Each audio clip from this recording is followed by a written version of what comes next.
Happy New Year, everybody. Welcome back to the Rule Your Pool podcast. This is episode 52, if you can believe it. I'm your host, Eric Knight with Orenda. I'm doing this one alone, and this is an audio-only episode. Don't have the camera on right now, and I'm going to do my best to describe what we're talking about in this part 5 of our 5-part series on calcium issues. Now, a little bit of housekeeping, as I mentioned at the end of the last episode, we are not going to be able to do these every single week for the first 3 months of the year because trade show season is back. And doing these, it's actually quite a bit of work. So we're going to try to release one every other week if we can. But please continue sending in your requests for things for us to cover in this podcast because, there's only so much that we can think of on the top of our heads, but we get great questions and suggestions. So right now we've got an awesome list of topics to cover, and we created an email just for you listeners, podcast@orendatech.com. That's podcast@orendatech.com. Send in your ideas. Ask a question. Hey, can you do an episode on this, that, or the other? Or, just ask a question. We can just respond to you there as well. So without getting too far into it, in this episode, we are going to talk about uneven carbonation. This concludes our 5-part series. And let's get into it. Welcome to Rule Your Pool, the podcast by Orenda that explains and simplifies pool chemistry so that anybody, regardless of experience, can understand it. I'm your host, Eric Knight, bringing clarity to these subjects so that you can bring clarity to your water. If you're ready to rule your pool, then let's go.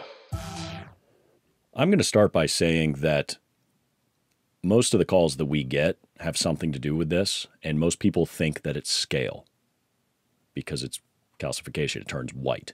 Generally, what we're talking about here is, when we say uneven carbonation, is a cement-based finish is getting lighter. Maybe in certain spots, maybe the whole pool ghosted out, but it's turning lighter. It's got white marks in it. It's got puddle marks, streak lines, a bowl around the main drain, something like that.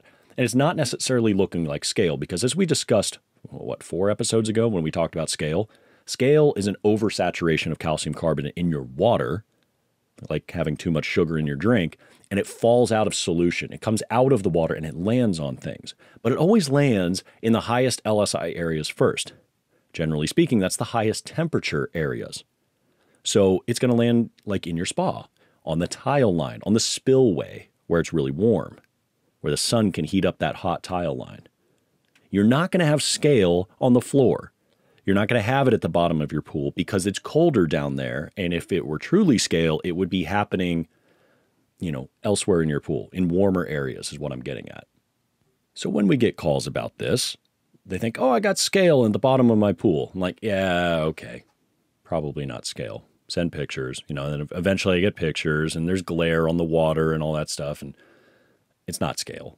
No, it is calcium carbonate.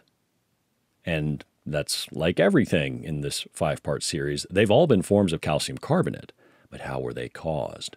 So in this episode, we're going to go through 2 different causes of this chemistry, but it's basically getting the same result. So I'm going to do my best to simplify this. Before getting into it, we are not the cement experts. Most of the information that I'm sharing with you comes from the National Plaster Council. Some of it comes from On Balance. Both of those are online, available, open-sourced information, tons of it. You can find that online just with a quick search. So you don't have to take my word for it. I'm just going to do my best to summarize here. The 2 causes of uneven carbonation are from the initial application of the plaster type surface. And when I say plaster type, it's cement-based finish. We're not talking fiberglass and vinyl liner pools today. We're talking about cement finishes. Plaster, quartz, pebble, anything with cement. The initial application includes mixing on the truck, troweling in place, exposing, whether it's a polish or an acid wash, all of that, anything that happens before the water turns on and starts filling the pool. It can also include the initial startup. We are known for this. This is where we come in. When the water turns on, or even before the water turns on, we're already pre-treating water with the Orenda startup method so that the water is balanced on the LSI to make sure that it doesn't steal anything from that new infant surface that was just put in. We do not have the ability in a startup to change how even things are in that surface, though. So let's say you have this pigmented, it's a blue quartz finish. I would say the vast majority of the calls we get are actually from pigmented quartz finishes. And of all brands, by the way, this is not picking on any one brand. Every brand has this issue because it's not a plaster failure. It's not a cement failure. It's not a pigment failure. It's not a material failure. This is a chemistry problem. And it is universal because this is how cement works. This is how it interacts with water. We get calls, generally from pigmented surfaces because if you had white cement, you wouldn't see this. You would never know it was there. That's why I'm a big advocate of white cement and colorful pebbles. So if you're listening to this and you're a homeowner and you're thinking about getting your pool resurfaced, strongly consider pure white cement and beautiful aggregate. You'll thank me. Anyway, when I say uneven carbonation, basically what's happening when you have this new plaster applied or exposed, it's setting the conditions for what that plaster is going to look like. So when you fill up, let's say you're doing the Orenda startup, everything's LSI balanced, we have nothing to do with what that surface is going to look like in terms of evenness from that side to this side and from the bottom to the top in certain areas. All we're trying to do in our startup is make sure that the water chemically ignores the cement. All it does is push carbonate into it and accelerate the curing process evenly. That's what we're trying to do. We want to make sure that it doesn't happen the opposite way, which is what happens on almost every other startup, which is you put raw water in the pool and then you start treating it once it's full. Yeah, but if you put raw water in the pool that was aggressive, it's going to pull things out of the cement. And that opens up the pores. When it opens up the pores, those pores lose calcium hydroxide, which is the buzzword of this episode. Calcium hydroxide has a very high pH of 12.6. When the water steals calcium hydroxide, the pH rises. If you've ever done a startup, and I know I'm kind of beating a dead horse because we've done 2 episodes on startup, and we also have Startup Academy, which is totally free, academy.orendatech.com, shameless plug. All of this is covered in there. When the water steals calcium hydroxide, the pH spikes. So if you've ever done a startup and you come back, the pool's full, where's the pH? Well, it's sky high. And so instead of thinking about the LSI, the traditional way was to look at that and think, oh my God, the pH is so high. I'm supposed to have 7.4 to 7.6 pH. So they, dump a bunch of acid in the pool. In reality, that pH was saving your water from eating more of that cement because the water was hungry. It needed more calcium. It was very low on the LSI. So when you dump acid in it, it gets really aggressive again. It gets hangry and starts eating more. That's why on the second day of a startup, you come back and the pH is through the roof. Yeah, of course it is, because you weren't thinking about the LSI, traditional startup technicians. If you're not focused on what the LSI of the water is, you have no idea what that water is going to do to that cement. I pose this question to a lot of people when we do startup training. I said, when you get to that water, there's plaster dust on the floor and pH is through the roof like a traditional startup is. Where is the LSI of that water? Most people will say, well, it's high. Yeah, it's got to be high because there's dust everywhere. And the pH is super high. So yeah, it's got to be high. Wrong. The LSI of that water is perfect. The LSI of that water is 0.0. And I know that because water cannot eat more than it can hold. It can only eat until it's balanced and then it stops. It's physics.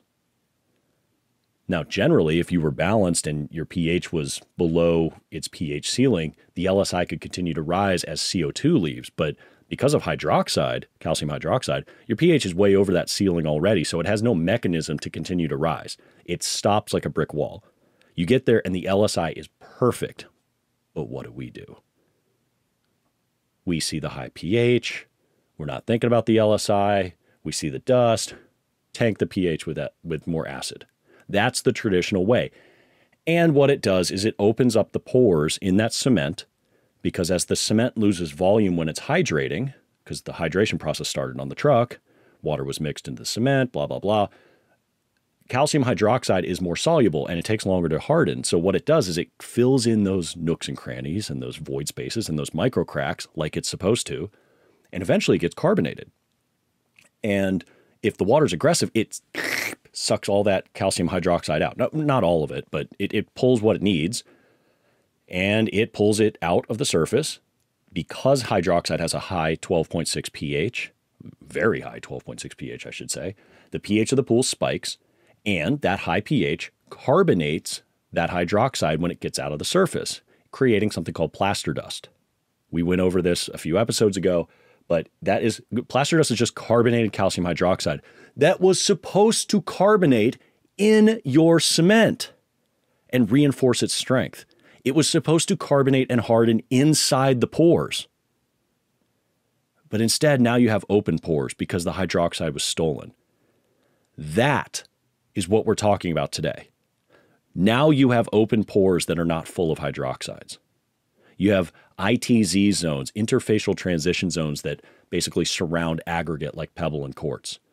If you have little white rings around every piece of pebble, dead giveaway, you lost calcium hydroxide, because that's where calcium hydroxide primarily resides, between the aggregate and the rest of the cement matrix.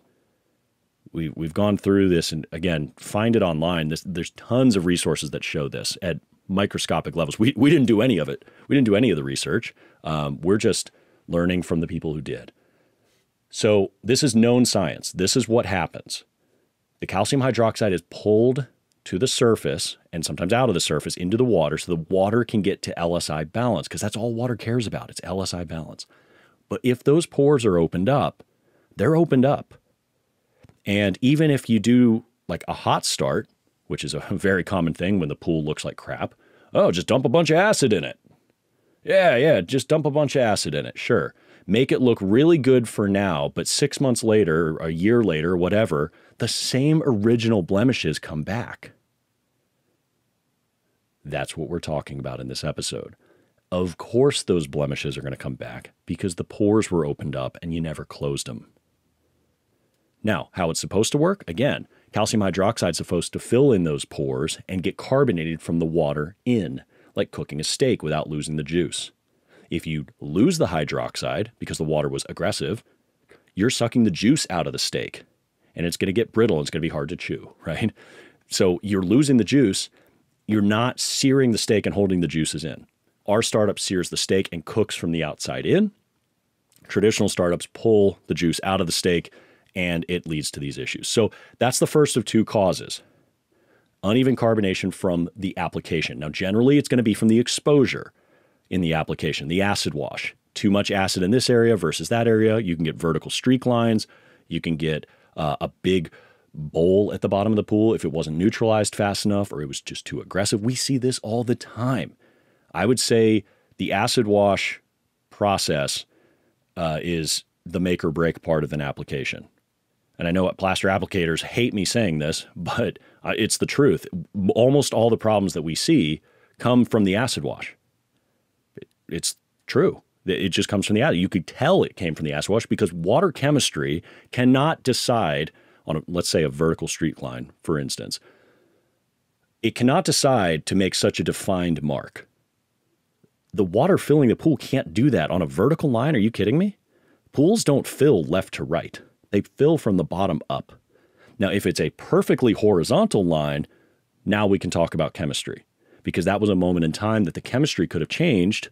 Okay, that might make sense. There's a possibility that there's validity to that.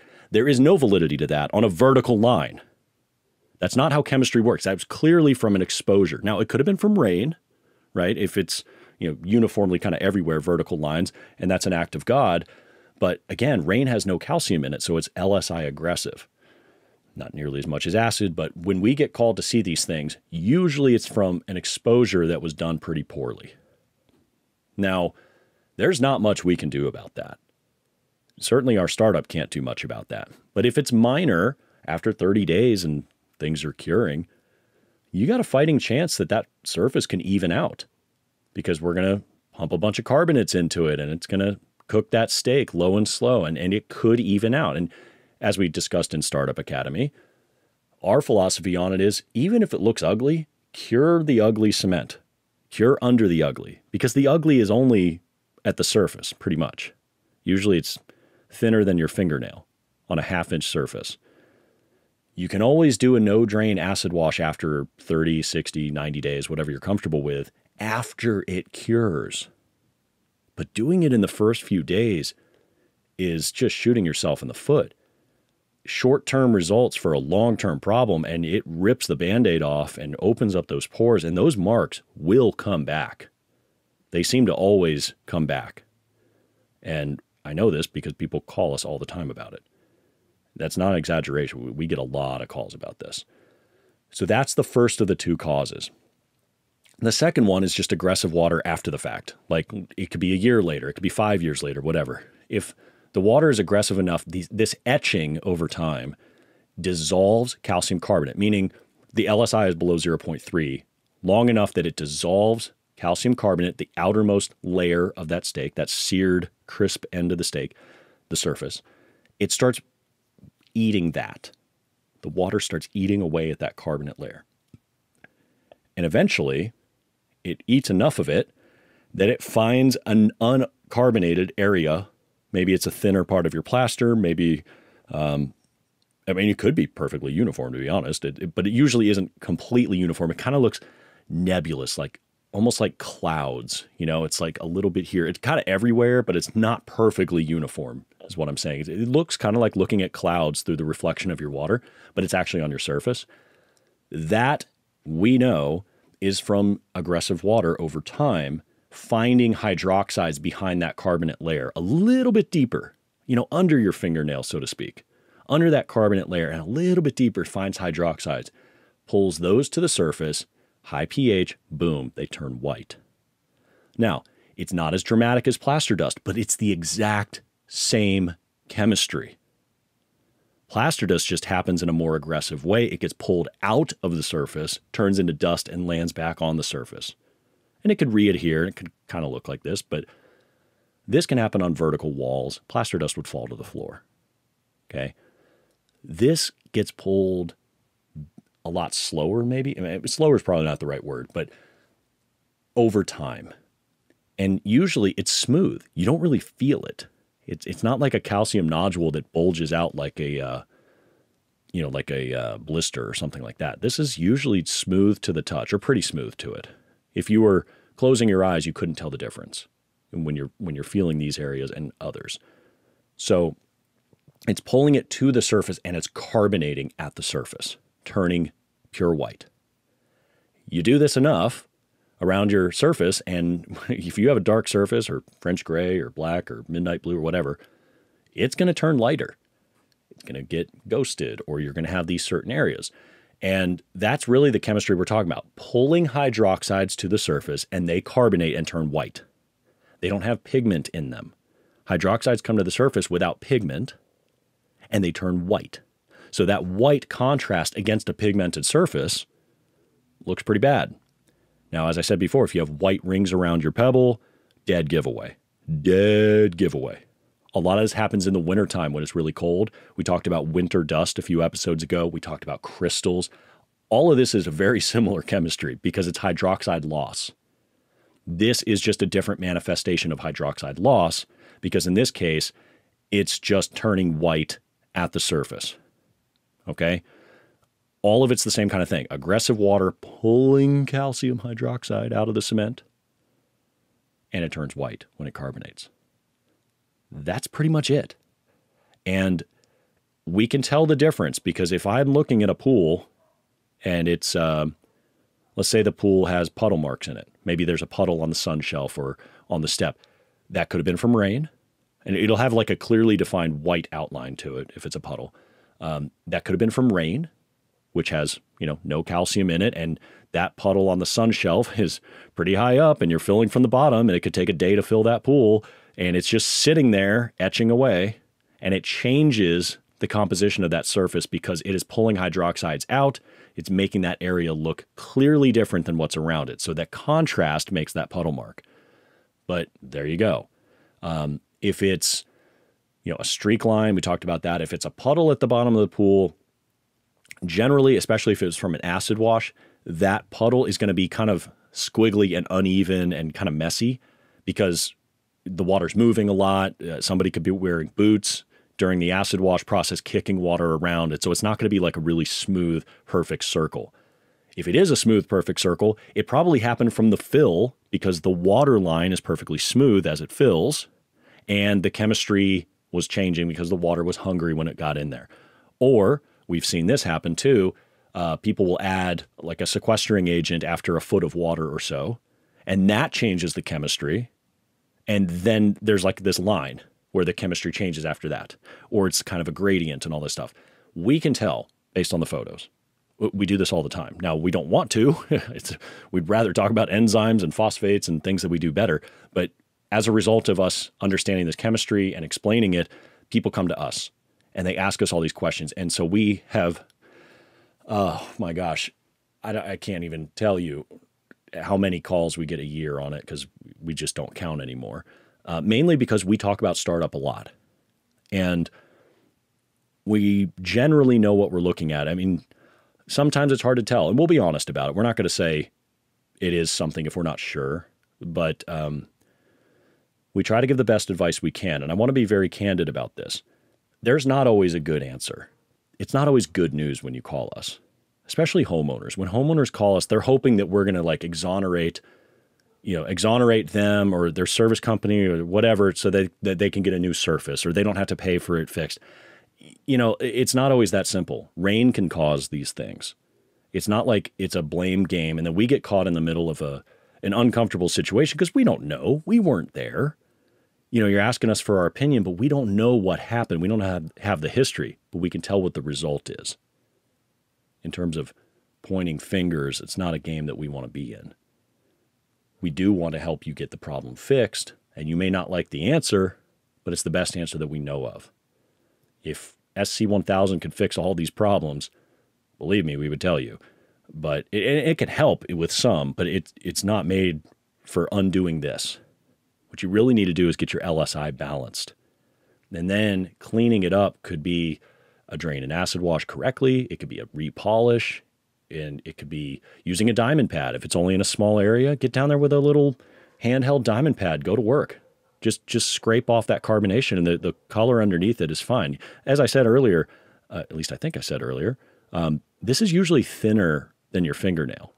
So it's very shallow, so to speak. So if you have a diamond pad, you could generally just scrape right past it and restore the color underneath. You could also acid wash and burn past it. You could do a no-drain acid wash. Tank the pH intentionally, maybe to 6 pH or so, 6.5. Don't do this by yourself, by the way, because you need to circulate water. You got to make sure you're not using the circulation system because really acidic water through your equipment is a disaster. So you bring in a submersible pump. Generally, a plaster company knows how to do this. A pool builder should know how to do this. But, it's only for like a day or two. Okay. And what that does is it's kind of like shaving. It takes the most, not only the hair off your skin, it takes the outermost layer of dead skin cells off too. That's kind of what we're talking about, is you got to restore underneath it. But here's the challenge that you have. If you don't do this right and you don't recover the water after it's done, it can happen again because you're taking away that carbonate layer to restore the color and make the pool more even. You better do a correction on the LSI ASAP, because if you don't, those hydroxides are now exposed to your water. If they don't carbonate evenly, you're going to have uneven carbonation, which is what we've been talking about this whole time. So you got to make sure that you're diligent. If you're going to do it, you're focused on it. You're monitoring that pool throughout the day. You're checking it 2-3 times a day. You're looking at it. You're brushing it. You're trying to get it even. It's not an ideal process, but it might be the best solution that you can do, or certainly the most affordable.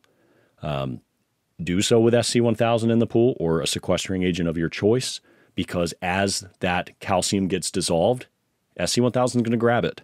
It's going to be to your advantage to do that. Just be aware of it.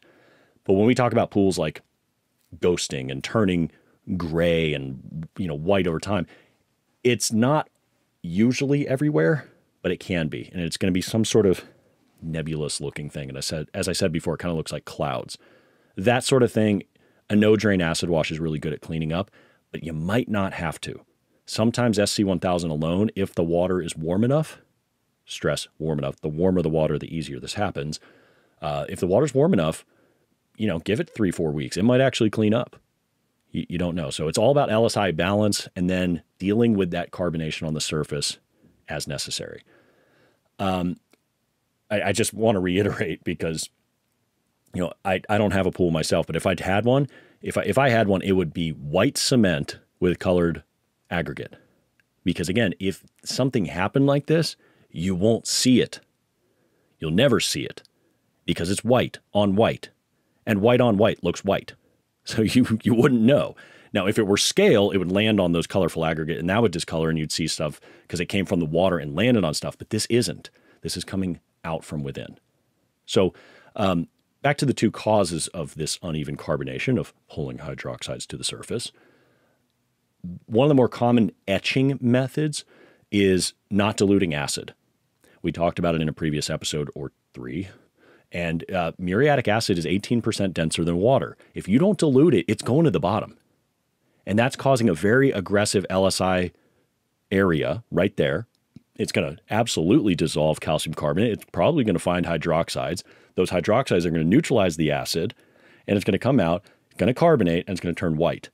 We often see, curiously, one arm's length around the shape of the pool where the acid was poured, a lighter streaking line.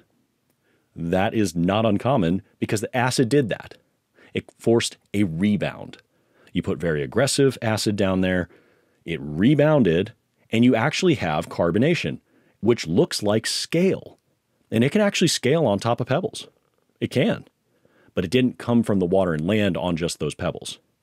We actually have this great zoomed in photo of a pebble finish that the cement around the pebbles is like totally gone. But the pebbles are all scaled over. That's from acid not being diluted.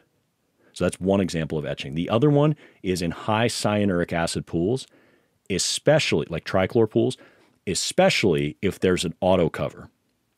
If there's an auto cover, you're suppressing the pH further because the carbon dioxide cannot leave. We talked about this in our episode about, actually more than one episode, but about containing pH instead of controlling it when we talked about Henry's law. The CO2 can't go anywhere. If it can't go anywhere, the pH is suppressed. And, by the way, you're using trichlor, and trichlor is an acidic 2.8 pH. So it's going to lower the pH as it feeds, and there's no place for that excess carbonic acid to go, and so it starts eating.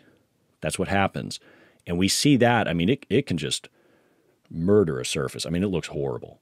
Absolutely horrible. But it's smooth. You close your eyes, you wouldn't feel any roughness because it's not scale. Scale lands on things and makes things textured and rough. This isn't. This is carbonation being drawn to the surface and turning pure white. Again, the solution to that is drain and polish, drain and acid wash, or try a no-drain acid wash. And you might have to go pretty aggressive on it. We just recently did one by my advice, and my advice was not enough. It was humble pie for me because I thought for sure we could burn that past it, but you had to go more aggressive than my advice was to get through that. I guess it was just deeper than a fingernail and restore the color underneath. So anyway, that is pretty much it, I think. In summary, uneven carbonation is when there are weaknesses, or I guess the water's hungry, and it finds calcium hydroxide, usually in the weakest areas, and it pulls that calcium hydroxide from within the cement to the surface, which then carbonates pure white. That's uneven carbonation. Now, it can be everywhere, but because cement finishes are hand applied, it's never going to be perfectly uniform. If it is everywhere, it's going to look like clouds. It's going to kind of ghost over the pool. That's probably the best case scenario because it's a little bit everywhere and it's even generally. The harder ones to clean up are the dramatic areas like the puddle marks and the streak lines and the footprints. Well, actually, footprints is a different thing entirely. Why did I disregard footprints? But the point is, if it's a really concentrated area and it's a big contrast between others, that's going to be harder to deal with. So you might want to spot treat that one and get the diamond pad on that and scrape away that carbonation and try to correct it that way. as opposed to doing something major on the whole pool. The pores had opened, therefore those same exact areas are likely to turn white again. So it's like that puddle mark that you just can't get rid of forever. We've had a lot of pools that are like, this puddle mark keeps coming back every year, and I don't know why. We get it to go away, and then it comes back. Yeah, that's because it happened from the start. It happened before the pool was full, or it happened from the acid wash, or whatever. Of course it's going to keep coming back. You have a higher concentration of hydroxides that try to fill in those pores, so every time there's a little bit of aggressiveness, there's a ton of hydroxides there relative to the stuff around the puddle that wasn't damaged.